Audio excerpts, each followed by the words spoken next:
Hello, everyone, and welcome to another episode of the Career Evangelist Podcast. So, guys, buckle up today because we have an awesome guest who has spent 3 decades across 4 continents helping professionals stop settling so that they can start compounding.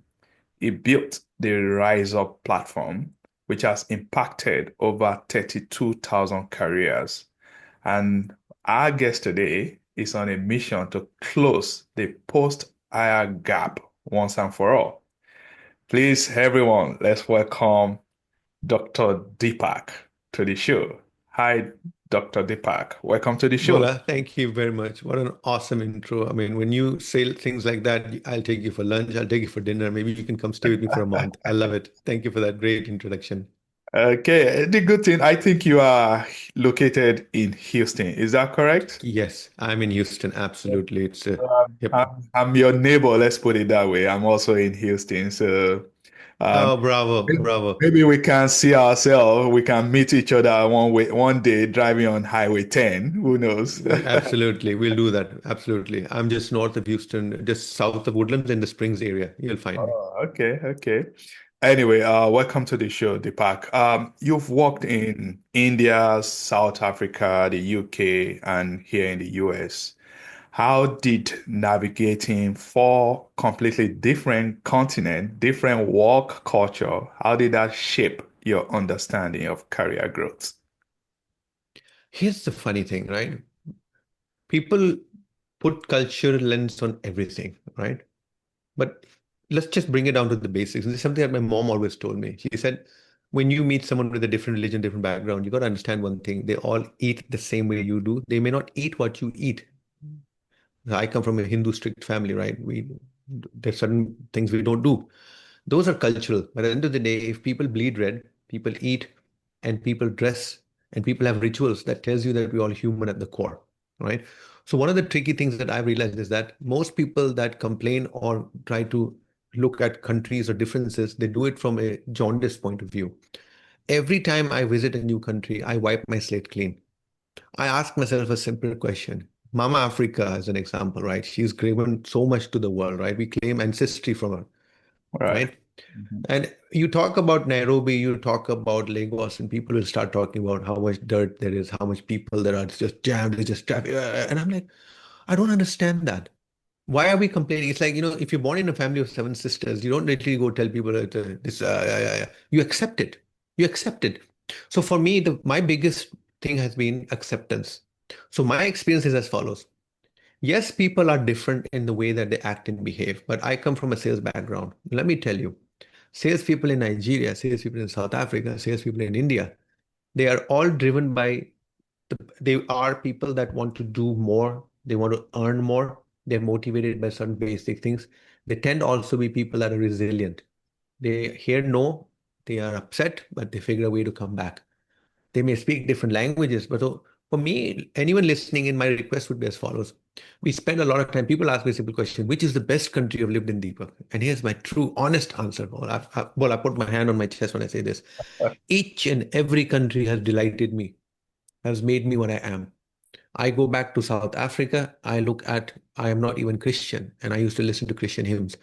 The way they have blended the local culture in standing in the open sun under a tree, singing praise be to the Lord and stuff like that. Other people look and say, oh, the savages need to be taught something. What are you talking about? They're with nature, Mother Nature, you're communing. And two, your message to your God is, what are you talking about? I can speak of God lying in a bed. I can think of God eating dinner. So why would I not think of God in any place I want? So I actually named my dog and my company Jabulani, which is a Zulu word for rejoice. All And right. that word simply comes from an honest truth. Rejoicefully has risen. So people keep telling me, Mr. Bhootra, why are you acting and talking like Christian stuff, but you're not? And my response is very simple. Again, you're misunderstanding. You think that Christianity or some language or some culture is owned by a group of people and anyone else using it or looking at it is wrong. It's not like that. If we believe that the Ten Commandments give you a good scripture and a way to run your life, then well, why would I argue against it? There is no religion that I'm aware of actually goes against any of those. They might tell you that we don't want to be subscribing to a different religious methodology. That's a different problem, right? So my response, slightly long-winded. I have found a lot of cultural nuances which are very different, but I've never used that as a means to criticize. I've used that as a means to learn. And yes, it can be very complicated at times, right? You deal with an American, they're straight eyeball to eyeball, man to man, tell me what's on your mind. In certain cultures, you don't get that abrupt. You don't get to that point. So, as an example, but the reality also is that we now live in the 21st century. And two, if you're dealing with multinational corporations and organizations, people are now worldly wise, Bola. You know that, right? They are reading well. They are also aspirationally very well.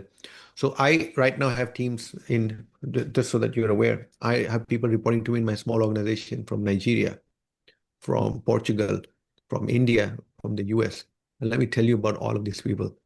They speak the same language. They all want to grow a business. They all know what YouTube is. They all know how to get onto it. They may have different mannerisms. Some of them may take different holidays. But at the end of the day, there's a common language. And money, business tends to be a common language. So for people who are more caught up with the cultural nuances and differentiations, I said, look for the commonalities. The commonalities will set you free. I think that's a long-winded answer, but that's how I position myself in the world. Yeah, Uh, I'm going to summarize it. I think what I heard from you there, Dr. Deepak, is people need to listen, people need to learn, and they should try to accept and adapt when they find themselves in a different culture. And now that will take us to the next, because you mentioned your business. Can you tell us more about your business? What do you do? Sure. So, 34 years of corporate servitude, Bola. And then one day I woke up and said, you know what? I went through COVID. I got COVID twice, and actually made me realize we are we lost our way as humans. We suddenly became so fascinated with the corporate rat race, right? We need to do this, we need to do that, we need to retire with a massive pension, 401k, blah, blah, blah, and all that. And then I said, you know what, Deepa, what do you love to do? I love to coach, train, help people.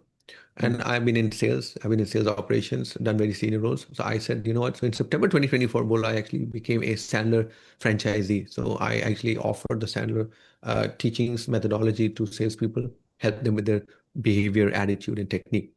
Then along the way, well, I actually started writing a lot of books and stuff, right? And then I had my own personal trust with mental health, watching salespeople struggle, right? 35% of salespeople leave the sales function by age 35.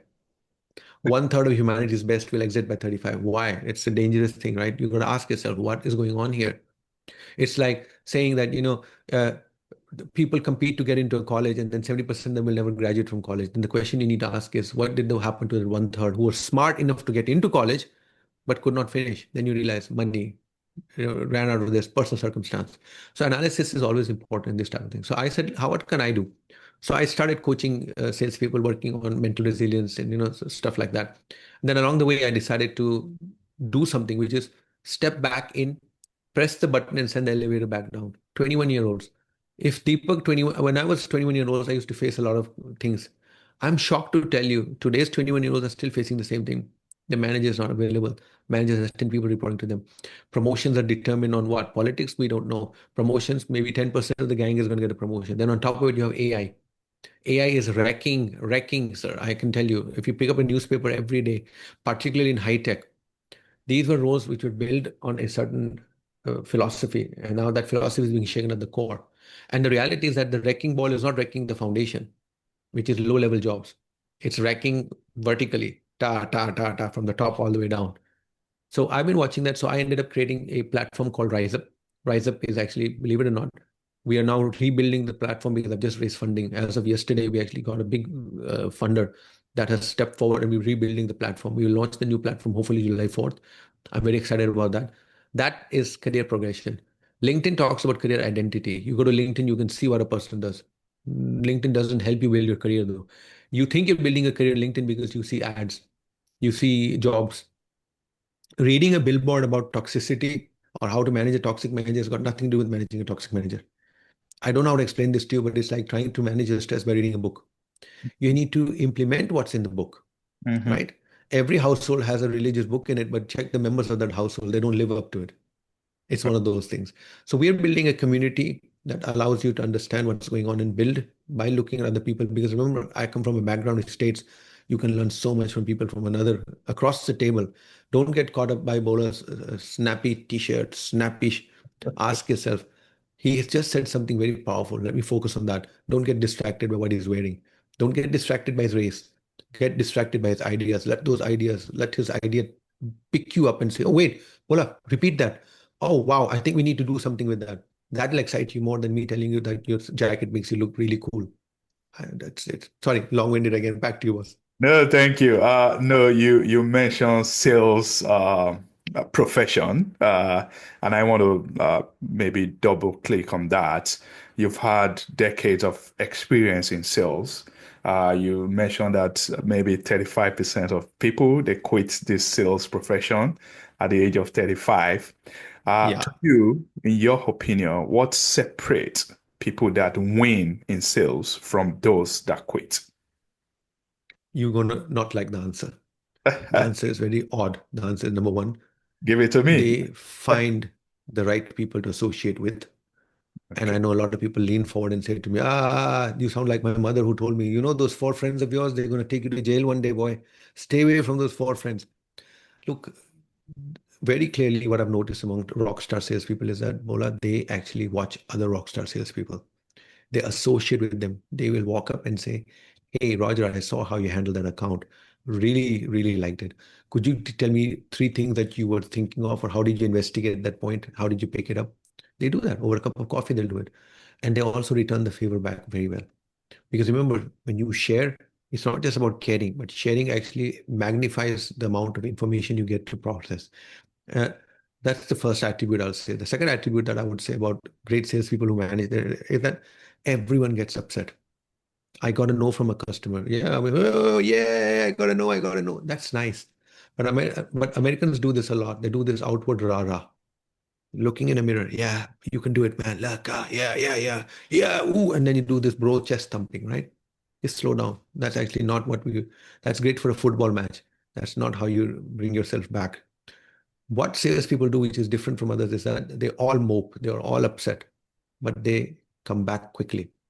It's the recovery period that you require from a setback, which is shorter with salespeople because they have actually figured out a way to internalize it. A no is a no.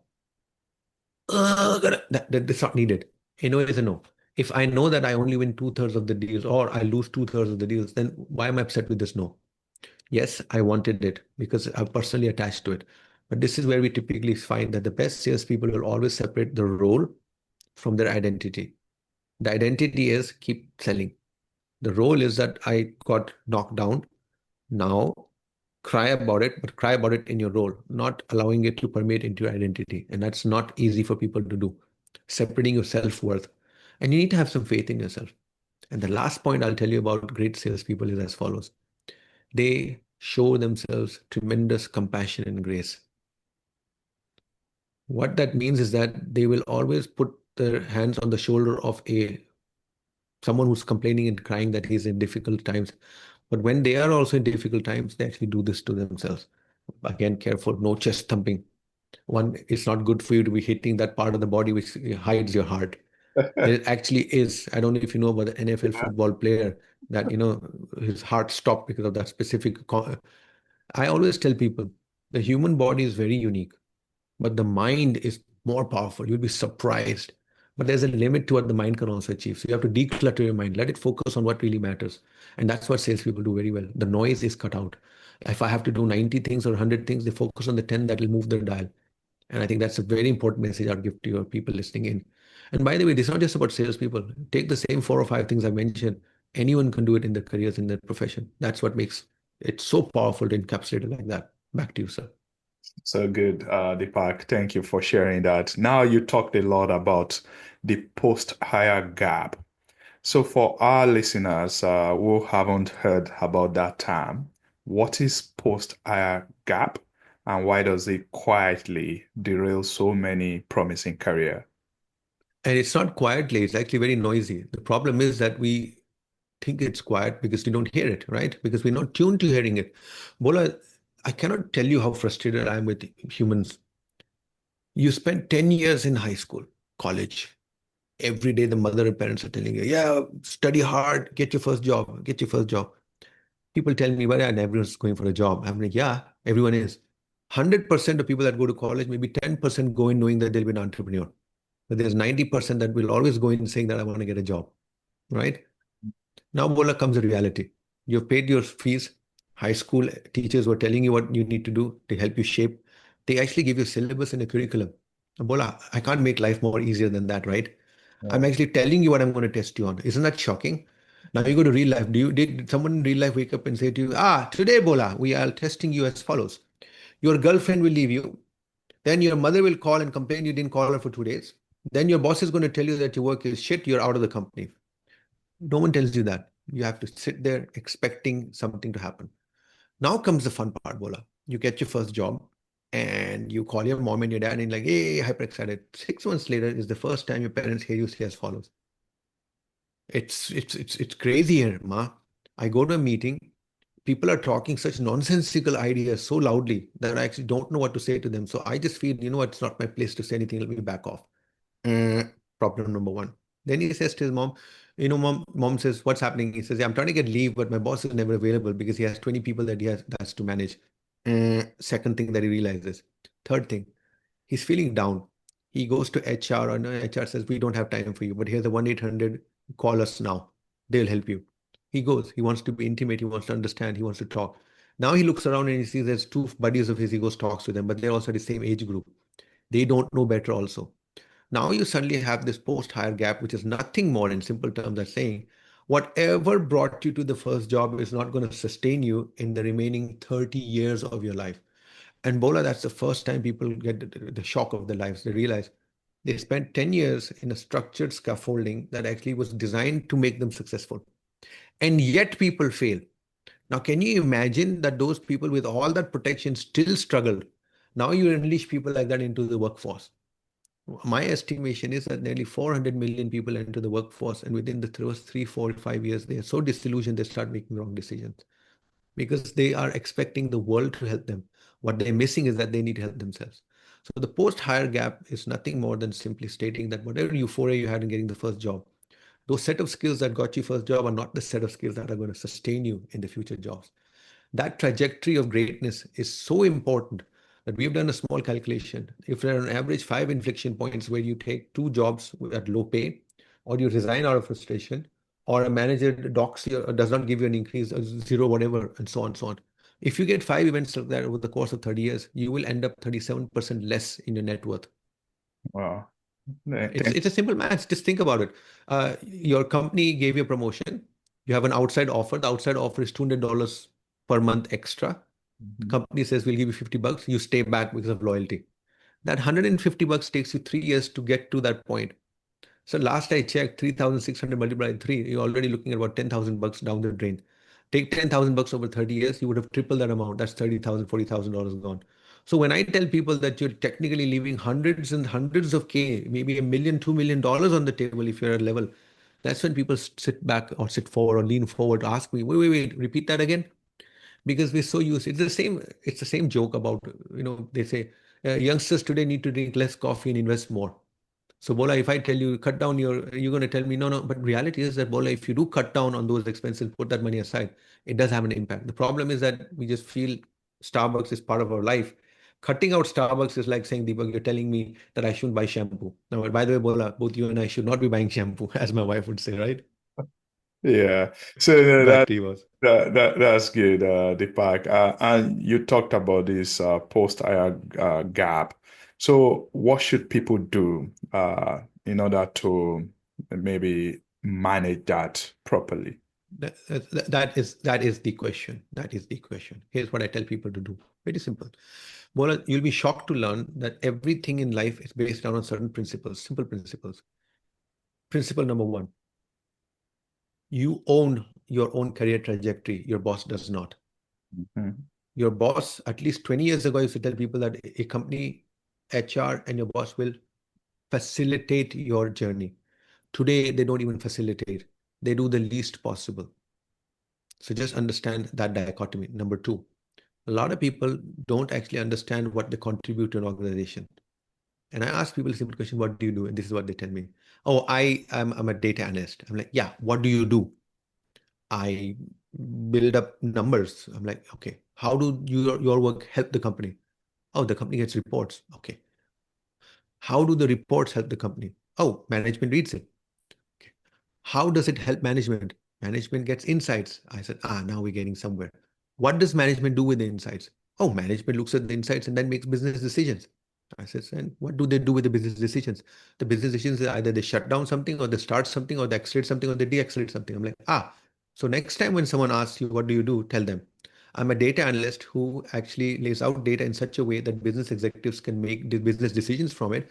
And they then decide where to invest, where to disinvest, and what to do with the organization strategy going forward. I said, doesn't that sound more great to you than what you just did? It's like, that's all I'm saying to people is once you're inside, start articulating the work you do and looking at the impact you have to make your work visible, not just to your manager, but to your, not just to your team, to other teams. Because guess what? After 2 years, you're going to look for a role in other teams, right? And if they know you, they trust you, they see you, they're going to make your life easier. So you need to be pragmatic. I watch a lot of youngsters start a job and they will spend, I kid you not, I actually know a lot of people who will tell me, I'm going out for a couple of drinks with the boys. Or doing office hours, they'll sit for 1 hour having lunch and talking to people. And I says, when you were talking, did you talk to people that could potentially help you grow in the future? No, I work out very hard, Deepak. I need my breaks. I'm like, what is a break? Take a break at home. Go home early at 4 o'clock on time. Why are you hanging around till 7 o'clock anyway? So Right. there's a lot I could say there, but reality is that I'm asking people to understand one thing. If you do not market yourself, position yourself, articulate what you do, and assess is the work that you're doing lifting everyone else up and actually helping with the company's goals. Now people tell me, I'm so small, I don't know. I'm like, hold on. If a company's job is to make profits, then look at where they make the profits from. Then look at your role and ask yourself, how do I support that process? Okay. Suddenly you feel ownership. Don't people are so exhausted just doing the job that they actually don't stop to actually understand how the job fits into the bigger picture. Because if you can master that, then trust me on one thing, Bola, when you go for an interview, you will get the job because you're explaining a job in different terms. Right. What do you do? Oh, I'm a data analyst, and then you stop. Why are you stopping? This is the point where you put the knife in and you twist it because you want to take that animal down for your next meal, right? That's a So good. I've always told people, you got to be very, very careful. And I'm one of those. For the first 5 years of my career, I trusted the business. I was very trusting. And I'm not saying that companies are out to get you, Bola. Please don't misunderstand me. At the end of the day, I'm not telling anyone on this call, corporate world sucks, become an entrepreneur. It was a voyage and a discovery for me personally. Who am I to tell you, Bola, what you need to experience it yourself and make that call. But Okay. that's how I would answer your question, sir. No, thank you, Deepak. I like the way you put it. People need to hone their career. That's what I'm hearing from you right there. Now, the world has changed a lot. We are being driven by technology in so many directions. So now we want to hear from you, Deepak. Considering the role that AI play today, and in your experience, what do you tell people about mentoring? Is it still necessary in 2026, or do you think AI can take that position? What's your take? Two answers. First, let's define mentoring, right?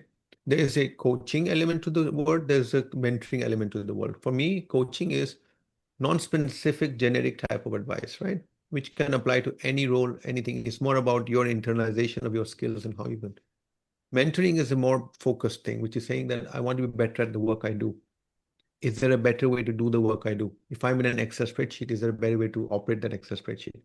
Let's, for the sake of this argument, just talk about advice, guidance, right? Here's my answer to that. If you want to accelerate your career, you can rely on AI to do some basic stuff. But in sales, as an example, I can use AI to write my emails. I can use AI to write my LinkedIn DMs, right? But at the moment of truth, when I'm presenting to the customer, when I am talking to the customer, when I am selling to the customer, my positioning is going to be informed by AI, but it's not delivered by AI. It is me, the person who still retains control, and I bring in my judgment and what I call augmented intelligence. So for me, in the world of AI, let me tell you who's going to get wiped out if they don't think about it the way that I want them to think about it. Augmented intelligence means that you're not the human in the loop. You are the human. AI is in the loop. And I think that's problem number one. We are allowing AI a lot of autonomy. And we say that and we will check to make sure that the autonomy is not breached. I get that. But let's park AI at a wishy-washy level and just talk about AI at our levels. I'm a salesperson. I am going to use AI And I'm telling salespeople, use AI not for the easy stuff, like writing emails and stuff like that. AI is good at that. And by the way, they get that wrong also. So they will give a prompt to an AI as follows. I'm meeting the CFO. Give me two reasons for why, how I should position our price. That's weird. You know who you're meeting. You know his caliber. You know the company. You also know what you've done till now. Why aren't you writing a better prompt? Because people are lazy. And this is the problem. Lazy people will get results from AI and they'll be super impressed because AI is actually designed to give you an answer very quickly based on average responses of other people. That's why it's artificial, right? It is artificially giving you an intelligence derived from real people, though. Let's be very clear here. It's read all the books, it read all the stuff, but at the end of the day, it's giving you what I call an average response. How should man live his life?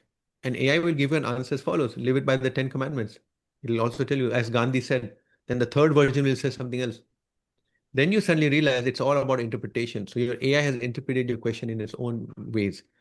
And even the same question asked on a Monday will get a different answer. On Tuesday, will get even a more different. So you need to use AI to actually be a devil's advocate. One of my favorite prompts that I typically use, and I want to share this with everyone, is that, hey, I have a performance review with my boss coming up. Give me some talk tracks to think about how to talk to him and how to position myself. That is vague. What I would say is, I have a performance review coming up. Here is a sample of the performance review that happened last time. Here are examples of emails where I and my boss have gone at odds with each other.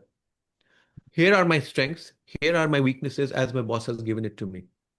Knowing my boss's temperament as well as here's his LinkedIn profile and here's a post he's done before. Now I see too much complications going on, but what you're doing is you're building up knowledge because and that's what we're going to do with Rise Up. Rise Up's goal is very simple. We now have the technology that actually integrates into your life. We want to make sure that you're using AI in a longitudinal way over time. It learns from you, you talk to it, and because it learns, you build a relationship, and that's stickiness in practice, right? So my request to people is if you're using Chat GPT or whatever to become better, start asking what I call devil's advocate type of questions. One more thing I actually do is if I give a prompt, I say to it, hey Chat GPT, I've given you a prompt, but to make this response from you really, really, really awesome, could you give me 5 questions that I should answer for you? Do you see what just happened? So I said, I would like you to write a message to the CFO and giving him the top 2 reasons to work with us. Now they can pick that up from the brochure, but where's the customization? The question you should ask is as follows. What company or domain are you talking to? Who is it? Tell me that. Number 2, CFO, do you have his LinkedIn profile by any chance? What are his interests? Has he expressed anything specific? Third question, fourth question, fifth question. Now what you've done is what I'm asking people to do is don't take the first response that comes from AI. Take the next level. So become smart at property. It's like in selling. Bola, we talk about meeting, sitting with the customer, and you say to the customer, thank you for taking the time to meet me. Really appreciate it. Just to make sure that I understand, could you tell me what's on your mind as to why, or I have this to offer? Then you start the conversation. Then he says, we're trying to solve this problem. How long have you had the problem for? What is the element of pain? It's like if you go to a doctor, my wrist hurts. Show me how it hurts. Ow. What have you done to cure it? Stuff like that. Then you build a conversation, you do the discovery process. You need to do discovery with AI also. You will become smarter for it. AI will not take your job, Bola. Your colleague using AI will take your job. Sorry to say that to you. All right. No, that's good. Thank you for sharing that detail. So as we wrap this episode, I'll say in one sentence, give us one action that you want our listener to take today, not next month, something that they need to do that will help them to meaningfully move their career forward. I'm going to give you something very obtuse. Stop complaining about your boss. Step back. Ask yourself a simple question. Forget his tone, look at his message. Ask yourself a simple question. Why does this man operate the way he operates? Find out his rationale for behaving the way he does. Maybe he wants a promotion. Maybe he's tired. Maybe he's exhausted with stupid questions. I don't know. Find out what's in it for him. When you understand what's in it for him, then you need to work towards diplomatically helping him. It's called managing upwards. Today, 21-year-olds waste a lot of time complaining about the managers because they think the world will change for them. The reality is, no, it won't. Despite everything I say, you are at the core. Yes, I get it, but you still work in a corporate world and you have a corporate rules of engagement. In the corporate rules of engagement, people tell me, I'm going to leave him. I don't care. Try that. Please do. Please do try that. He's a manager for a reason. The company has given it to him. He may not be the right person for the job, but he's got the title and the position. Do you really think you're going to win that battle? This Yeah. is when I tell people, be smart. Live to rise another day. Victorize. Do not die on this battlefield. If he's as bad as you say it is, then don't die for him. Why Yeah. would you work judiciously, make sure he understands what you did, and listen and ignore the tone. The tone is the single biggest downfall of youngsters. 21, I made that mistake. And by the way, it's not youngsters today, whatever. Even I, as a 21-year-old, used to put tone. Even I still do it today. Don't tell anyone, Bola, but I am hypersensitive. I'm a friendly guy, but if I feel that someone is disrespecting me, I get upset. And sometimes you need to figure out how to disassociate yourself, because getting upset with a random stranger is okay. Getting upset with someone that you spend 8 hours a day with is critically to manage. Yeah. And people don't do that. That's my parting advice that I would give you, Bola. Thank you very much for coming on the show. We appreciate your time, Dr. Deepak. My listeners, they want to know how they can connect with you. Can you please tell us where can we find you? Very easy. Lean forward and scream very loudly into LinkedIn. Deepak Bhootra, Deepak Bhootra, one word. I'm on LinkedIn. Drop me a DM. I write prolifically. I share prolifically. I love to communicate with people. If you see me post, put a comment on it. I will answer it back to you. I'm doing regular podcasts and shows as well. I come on these shows because I really want to spread the word. And I think it's a very powerful word. I'm very committed to making sure that early, mid-career people get the most out of their careers. And I say this because, Bola, honestly, open the newspapers. Yesterday, 30% of Oracle staff is at risk. That's crazy. Those are numbers I've never seen in my life, right? Right. That 30,000 people have been told that they're going to leave in the next 7, 8 days. That's crazy. Let's see. Okay, sir. Thank you.